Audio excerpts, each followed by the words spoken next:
Hey everyone, it's Campbell from Wave Shaper, and today I'm going to show you how to install one of our mod kits on this KP0800 planer. This is also an instructional video for the cordless version, which is the DKP180Z. So let's get right into it. Before starting, make sure the planer is disconnected from any power supply. I've already done that, so we can get started. And first, you just want to remove both your blades. So just follow your planer's instruction manual on how to do that. Alrighty, so our first step is going to be to take apart the depth control. So the way you do that is grab yourself two flathead screwdrivers and then just work one underneath the cap, and then also do the other side as well, and then it should just pop up. Take that off. You then have a retaining ring in here. So if you've got circlip pliers, you can pull that apart. I've just got regular pliers, so I'll just use them.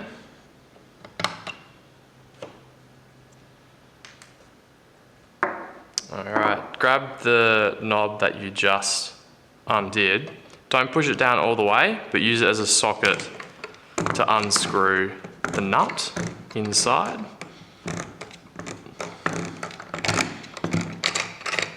Should feel it disconnect, and then this should all just come up as one bit. Just pull the front chute out from underneath. Take the spring out, and then the foam shield. Just grab your pliers and remove this plate. Alrighty. So all these components on my right hand side won't have to be reused again, so you can just do with them as you please. Put the front chute over here. Now we're ready to disassemble this further. So now what we need to do is to just undo this dust adapter, and to do this just grab a Phillips head screw .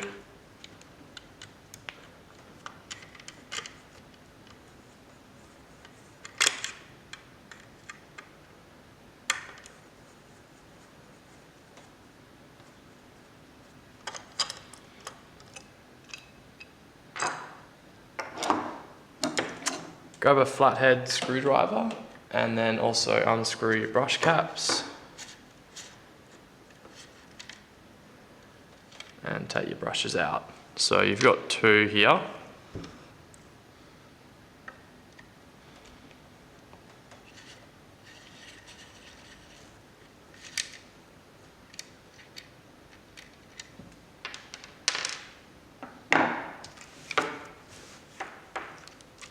Okay. Turning this over now, we just need to remove our belt cover.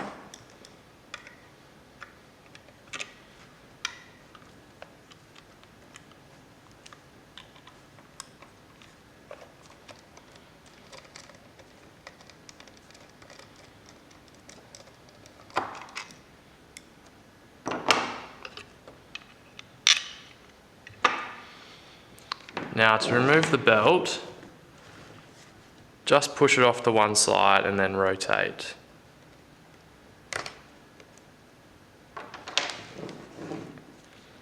Alright, so we just need to remove these 4 screws here.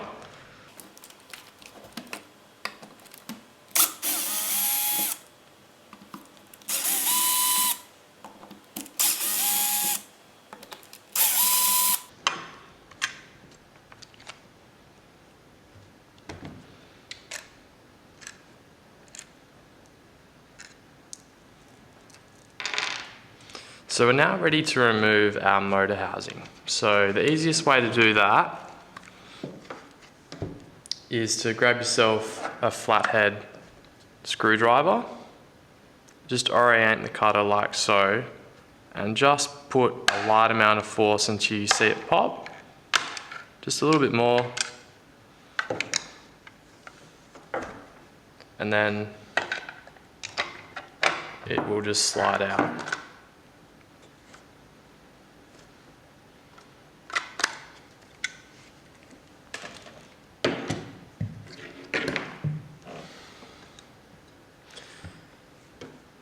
To remove the armature and the cutting head, we will need to remove these two pulleys. So just grab the cutting assembly with a firm grip and grab yourself a 13mm spanner and turn this pulley anti-clockwise in order to unscrew.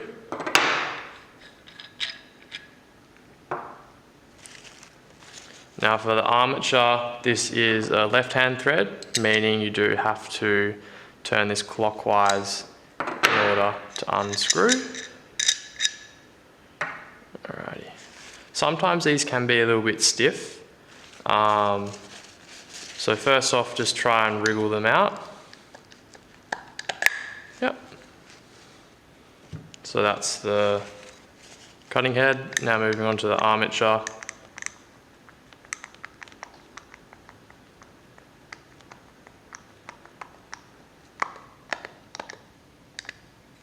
And just like that. With everything now disassembled, we can move on to the front shoe. So the first part in that is we will need to remove this center threaded rod, and to do that we'll need to drill a 12mm hole down at the base here. So to locate where you need to drill, grab yourself a permanent marker and just look straight down at the threaded rod and mark the center point. So I've marked that there, so I'll go out the back with a 12mm drill bit and a drill press, and I'll drill this first hole.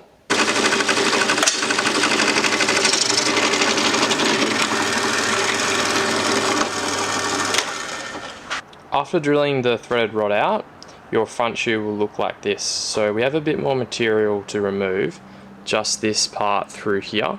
So to do that you will need a 16mm drill bit. So I'll go and put this back in the drill press. As for how deep, you don't want to drill all the way through, just deep enough to remove the rest of the material.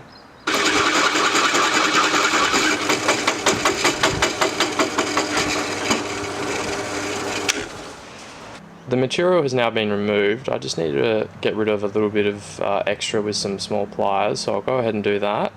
But it's also very important that the base is flat with no sharp edges or burrs, otherwise the depth control won't work properly. So the easiest way to do that is if you have a Dremel with a carving tool bit, you can make sure that it's nice and flat and there's no sharp edges. Just finished deburring and making sure the base is nice and flat, so you can set it all through there, and so that's looking really good. Our front shoe is fresh off the drill press. I have already sanded this chamfer groove with 80 grit sandpaper and have cleaned it with IPA. Next step is just to flip it over, grab your curve jig and just place it over the top. Get a permanent marker, make sure that this is nice and square and lined up, and then just mark the front.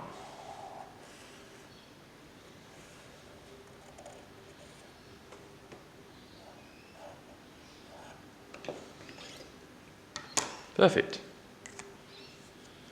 So what we need to do now is to prep the drilled hole and chamfer groove to be filled in. So first step is grab yourself some masking tape and block off the inside through here.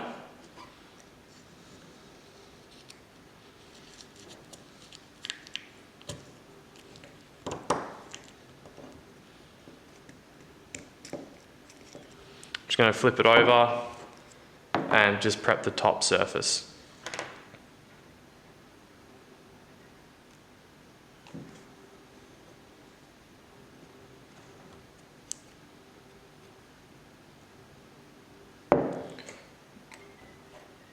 To remove the excess, just grab yourself a razor blade and trace the hole with it.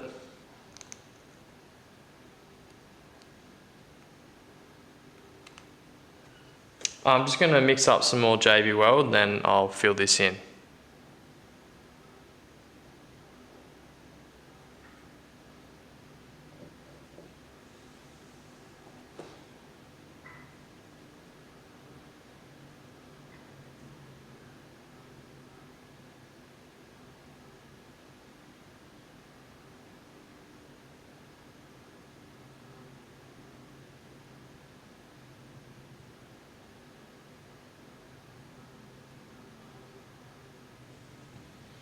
So what we'll do is wait for that to firm up a little bit, and then I'll come back and cut it with a razor blade.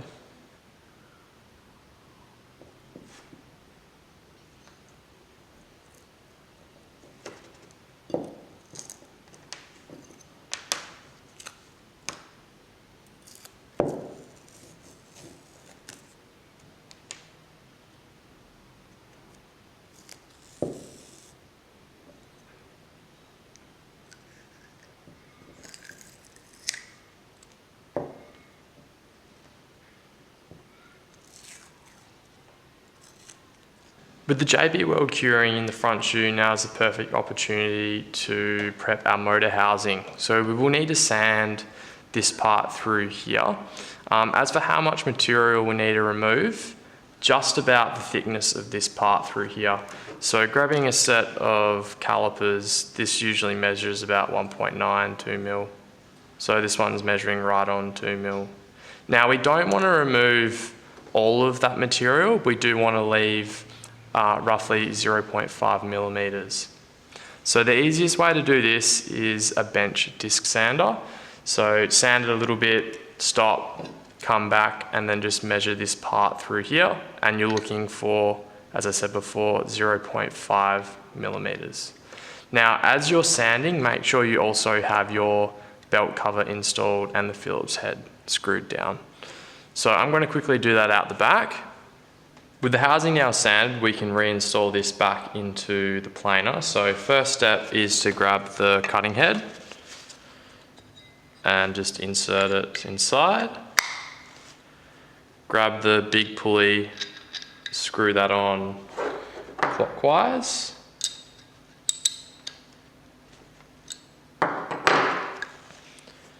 Next, grab the armature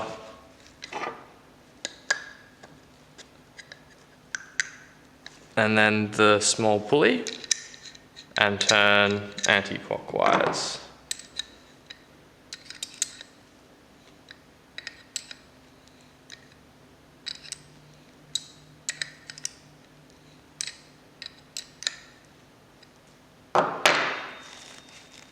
Alright, so with that assembled, we can put this back into the planer.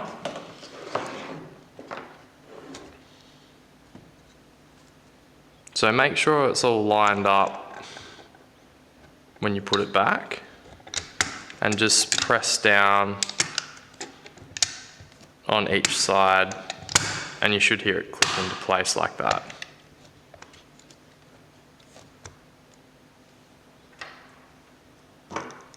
So just grab the screws and install those.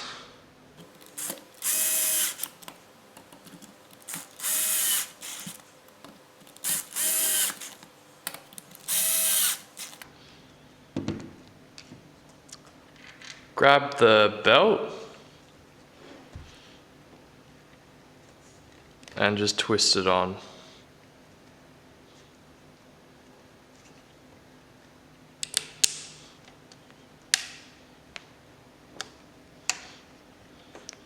Belt cover.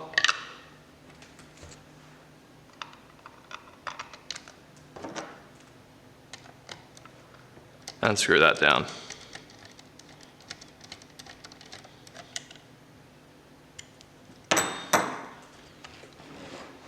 So now we just have our brushes.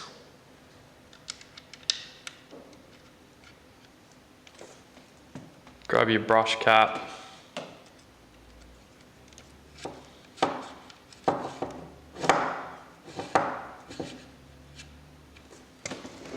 And one more.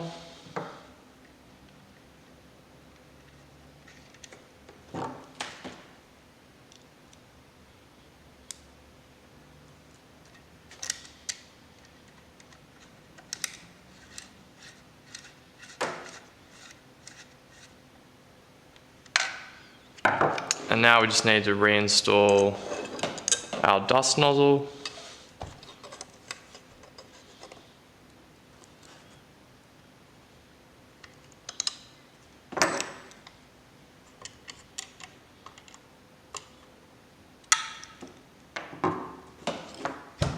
Perfect. With the JB Weld now cured, we can move on to creating the front curve that we outlined earlier. So the easiest way to do that is if you have a bench disc sander. If you don't, you can also use an angle grinder with a flat disc. You obviously want to leave yourself a little bit more margin for error so you can come back and clean it up by hand. Also, make sure that the JB weld down here is sitting in line or just below the base here to make sure that the depth control works properly. As you can see, I've actually sanded mine a little bit so it sits below just to make sure that it doesn't get in the way. We also need to remove 2mm of material from the top here, so you can see I've marked that. And then we'll also round the edges of the front shoe as well. Our front shoe is taking shape, so now we just need to test fit this back into the planer itself. Before we do that though, make sure you have rounded the sharp edge of the top here after sanding. So with that done, we can test fit it. The Makitas tend to have quite a tight interference fit between the outer diameter of the front shoe and then the inner diameter of the housing. So most of the time you will have to lightly sand the OD of this with some 400 grit sandpaper because the fitment is usually a little bit too tight. I'll double check this though. So I can tell just straight off the bat that that is going to be a little bit too tight. So what I'll do is I'll remove the front shoe and then I'll lightly sand the OD of this and then I'll test fit this again.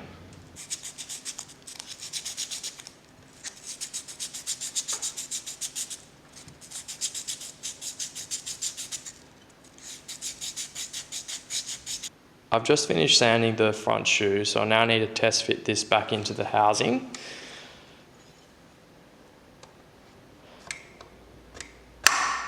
So that fitment right there is perfect. So it reaches all the way to the top, and as I'm inserting it, there's a light to moderate resistance. So I'm really happy with that, so I'll take this out.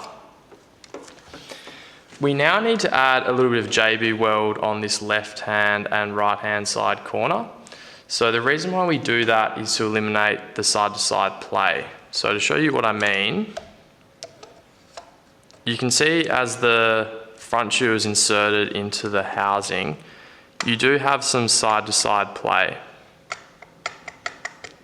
So by adding a little bit of JB weld on each corner, we can help reduce that. So I'll mix up some JB weld and then I'll add a little dot on each side.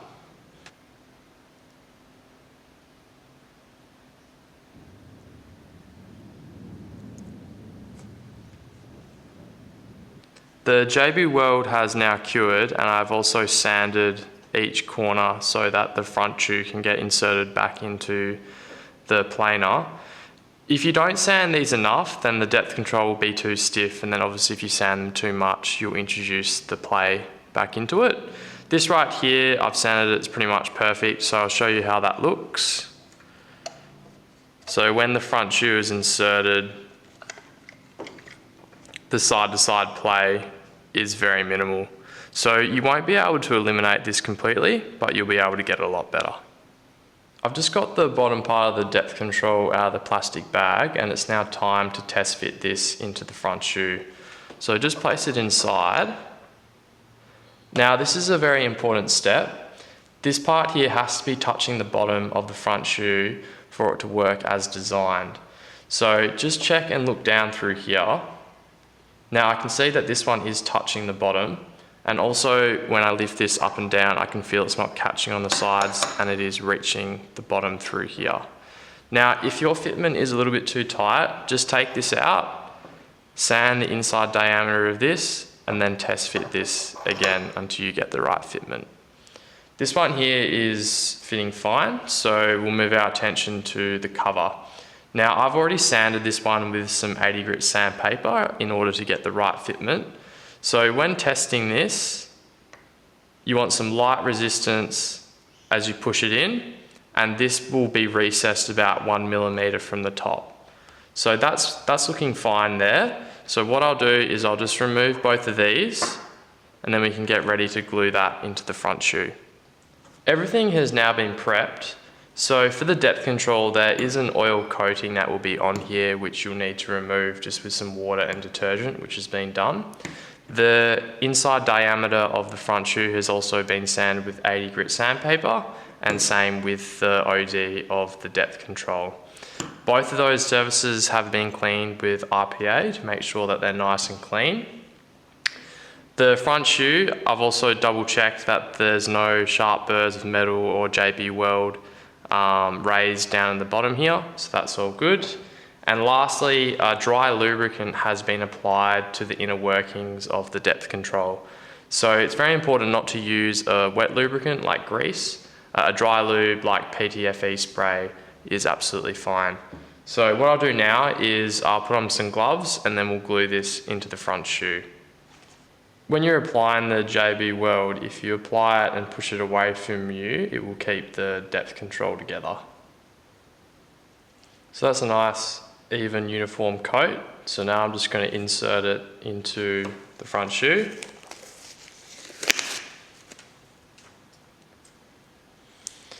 So make sure you line it up.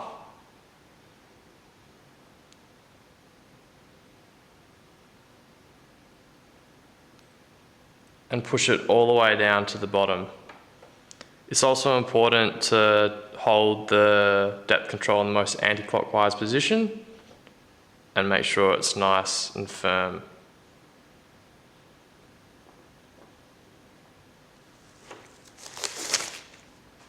So we now need to make sure that the depth control is perpendicular. So just turn it on its side and check all the angles.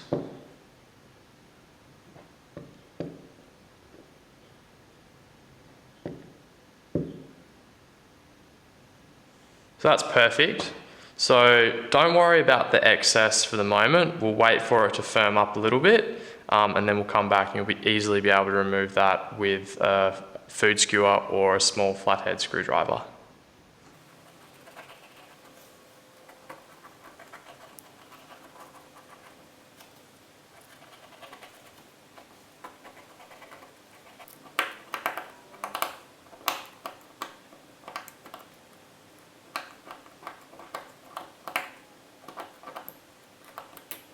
To install the depth control cover, which is the one with the O-ring, you will need to grab the install tool, which looks like this.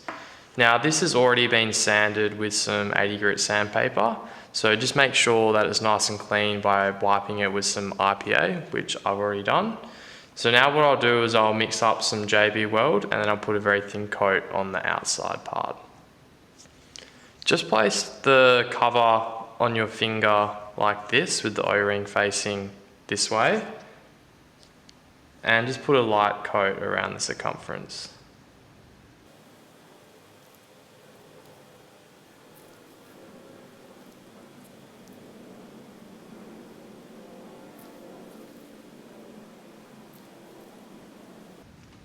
So now that that's covered, just place the cover over the top with the O-ring facing upwards. Grab your tool and just place it over the top and then just push down until you feel the cover bottom out.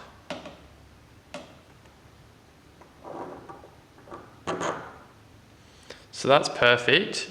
For this one here, the cover will have a fit recess probably about 1 millimeter from the top, and that's all looking good. So we do have some excess JB Weld which can just be wiped off with some paper towel.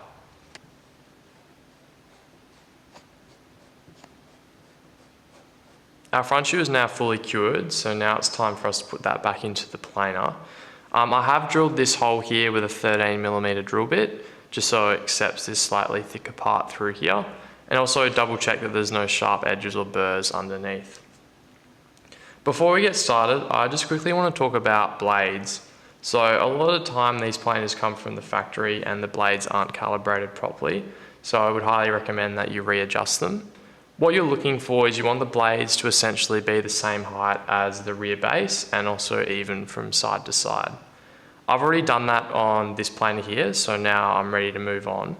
So first step is to grab the upgraded foam dust shield. So you do have these two chamfered corners on either side, and that goes like this.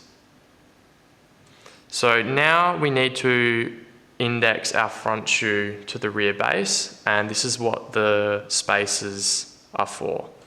Now your planer will most likely take a different spacer than this one here, but what I'd recommend is to start in the middle. So grab, say, a number 12 and then test fit it. So just place the spacer with the smooth side facing up and turn the threaded rod in the most anti-clockwise position. And then just place it inside. Grab the large washer which goes over the top here, and then the shaft collar washer smooth side down, the shaft collar, and just screw the nut on, as this will hold everything together as we check the calibration. Just tilt the planer over on its side and grab a straight edge or a ruler and place that along the length of the planer. Now I can see here I have a gap under my rear base which tells me that my front shoe is sitting too low and I need to try a thinner washer. If you have the scenario where there's a gap under your front shoe, that means that's sitting too high and you need to try a thicker washer. I've already done this calibration off camera and I know that I need a number 7 spacer. So I'll just go ahead and install that.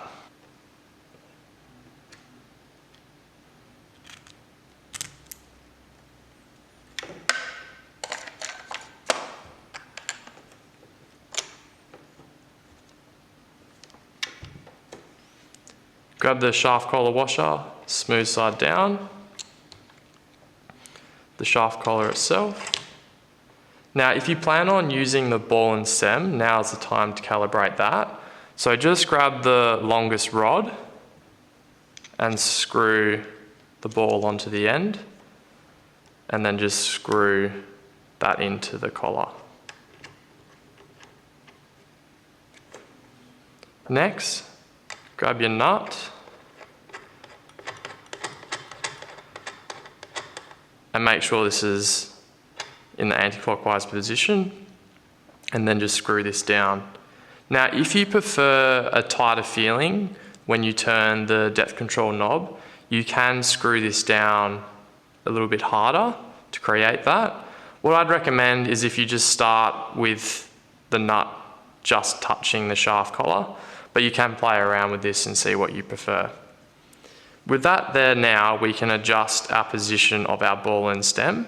So most people tend to have it on that left-hand side corner for a 0 cut. So I'll just keep mine there. Grab a 9/64 hex wrench and tighten that down.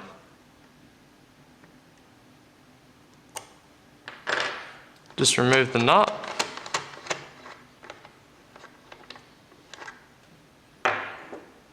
And screw down the knob. So this doesn't need to be super tight, just so it's snug. Now, some shapers might want the blades to clear the foam from a larger distance. If that's the case, then you just need to select a slightly thicker washer. I now just need to remove my kickstand and also push in my elbow.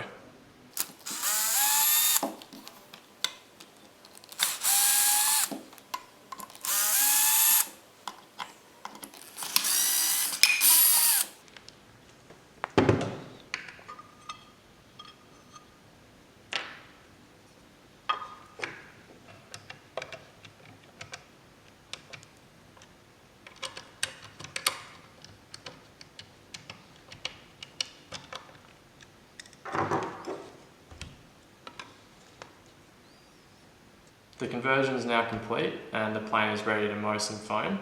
If you decided to use the ball and stem, that will just need to be glued in with a bit of JB Weld. Other than that, thanks for watching.